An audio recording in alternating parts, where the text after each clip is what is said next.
Hi viewers, কেমন আছেন সবাই? চলে এলাম আপনাদেরকে আজকে একটা কেকের রেসিপি নিয়ে। তো এই কেকটা হচ্ছে চকলেট ট্রাফেল।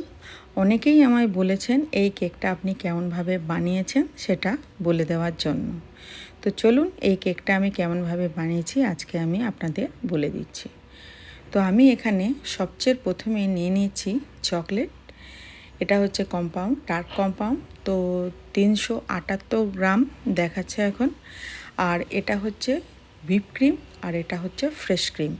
দুই রকমের এখানে আমি ক্রিম নিয়ে আপনাদের দেখাচ্ছি। তো এটাকে এখন আমি পুরো গ্রেট করে নিয়েছি। গ্রেট করার পর এটার ওজন হয়েছে 375। তো 375 গ্রাম হয়ে গেছে। এইবার এটাকে আমি পুরো জিরো করে দিয়ে এর মধ্যে 375 গ্রামের অর্ধেক ফ্রেশ ক্রিম আমি নেব। এটা আপনি হুইপ ক্রিমও নিতে পারেন বা এমনি যে কোনো ফ্রেশ ক্রিমও নিতে পারেন। তবে আমি সাধারণত ফ্রেশ ক্রিম দিয়েই এই কাজটা করি। আর আমি যেখানে শিখেছি সেখানে ফ্রেশ ক্রিম দিয়েই আমি শিখেছি।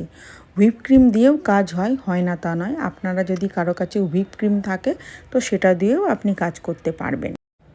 আর আমি সাধারণত 5-10 গ্রাম কমই নিয়ে থাকি। ফ্রেশ ক্রিম বলুন বা হুইপ ক্রিম বলুন, এটাই 5-10 গ্রাম কম নিয়ে থাকি। আমার কাজ করতে সুবিধা হয়, সেই জন্যই যে চকলেট নেবেন সেই চকলেটের পরিমাণের হাফ আপনাকে এই ফ্রেশ ক্রিম বা হুইপ ক্রিম আপনাকে নিতে হবে। তারপর এটা আমি মাইক্রোওভেনে এটাকে আমি মেল্ট করে নিয়েছি। মেল্ট করার পরে আমি সব সময়ই এটা ছেঁকে নিই। অনেকেই আছেন এটা ছাঁকেন না, কিন্তু আমি ছেঁকে নিই। তো আপনারা যদি পারেন তো এটাকে ছেঁকে নেবেন। এইবার কেকটা হয়ে গেছে। এটা একদম নর্মাল চকলেট কেক, যে কেক আপনারা বাড়িতে বানান। এই কেকের রেসিপিও দেওয়া আছে, আপনারা সেটাও দেখে নিতে পারেন। বা যদি বলেন যে এরকম কেকের একটা রেসিপি দিতে, তো সেটাও আমি দিতে পারবো। তবে এটা ডিম দিয়ে বানানো, এগলেস নয়। তো কেকটা এখন পুরো রেডি হয়ে গেছে, ঠান্ডা হয়ে গেছে। তো কেকটাকে এখন আমি কেটে নেব। এটার 5টা স্লাইস হয়েছে। তো 5টা স্লাইস হয়ে যাওয়ার পরে দেখুন এই মেল্ট করা চকলেট আর ফ্রেশ ক্রিমটা আমি ফ্রিজে রেখে দিয়েছিলাম। ফ্রিজে 3 থেকে 4 ঘন্টা ছিল এটা, নর্মাল ফ্রিজে। তারপরে এটাকে আমি কি করছি, একটা ইলেকট্রিক বিটার দিয়ে এটাকে মিক্স করে নিচ্ছি। তো এটা করাতে কি হয়, যে চকলেটের যে আপনি দেখছেন এটা খুব শক্ত, সেটা কিন্তু একটু হালকা হয়ে যায়। যখন আপনি এটাকে বিট করবেন তখন এটা অনেকটা হালকা হয়ে যাবে আগের থেকে অন্তত। তো এইবার এইটাকে আমি কি করব, একটা পাইপিং ব্যাগের মধ্যে ভরে নেব। তো পাইপিং ব্যাগের মধ্যে যতটা পারবেন, যতটা আপনি ভরে আর কি ধরতে পারবেন, ঠিক ততটাই আপনাকে এর মধ্যে ভরে নিতে হবে। এবার কেকটাকে কি করবেন আপনি, তার আগে কেকটাকে আপনাকে সোক করতে হবে। আর চকলেট কেকে দেখবেন একটু বেশি সোকিংটা করতে হয়, কারণ এটা খুব টেনে নেয় চকলেট কেক। এই যখন এই চকলেট কেক বানাবেন, তো আমি এটা যে সুগার সিরাপটা বানিয়েছি এটা কফি দিয়ে বানিয়েছি। কফি দিয়ে বানিয়ে যাতে এর ফ্লেভারটা আরও বেশি এনহ্যান্স করে, সেই জন্যে এটা কফি দিয়ে বানানো সুগার সিরাপটা। এবার আপনাকে কী করতে হবে, যে পাইপিং ব্যাগের ভেতরে আপনি চকলেটটা ভরেছেন সেটা এবার চারিদিকে আপনাকে আস্তে আস্তে কেকের উপরে দিয়ে দিতে হবে পুরো উপর থেকে। আর এটা খুব শক্ত হয়, এখন তো শীতকাল, সেই জন্য এটা অনেকটাই টাইট হয়ে গেছে, আমাকে এদিক ওদিক করে দিতে হচ্ছে। আর যাতে খুব বেশি না বেরোয় সেজন্য মুখটা আমি একটু, পাইপিং ব্যাগের মুখটা আমি একটু ছোট করে কেটে নিয়েছি।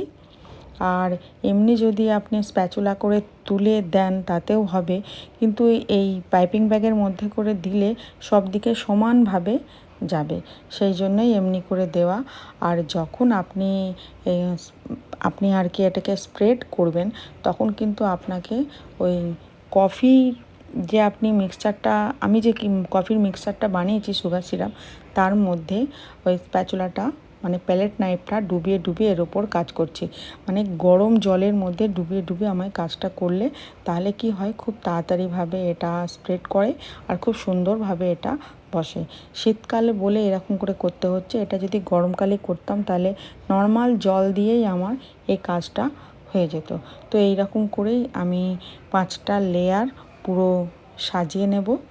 আপনারা দেখে বুঝতেই পারছেন আমি কেমনভাবে করছি। একবার করে যে সুগার সিরাপটা বানিয়েছি কফি দিয়ে তার মধ্যে ডুবিয়ে ডুবিয়ে এই কাজ করছি, আর ওটা খুব গরম। এই দেখুন, এবার ওই সুগার সিরাপটা পুরো সোক করা হয়ে গেছে। এবার এটা আমি গরম জল নিয়েছি। একদম উপরটা যখন আমি এটাকে মানে সেট করছি তখন কিন্তু গরম জলের মধ্যে দিয়ে আমি এটাকে সেট করছি। আপনারা যখনই করবেন এরকম গরম জল ইউজ করবেন।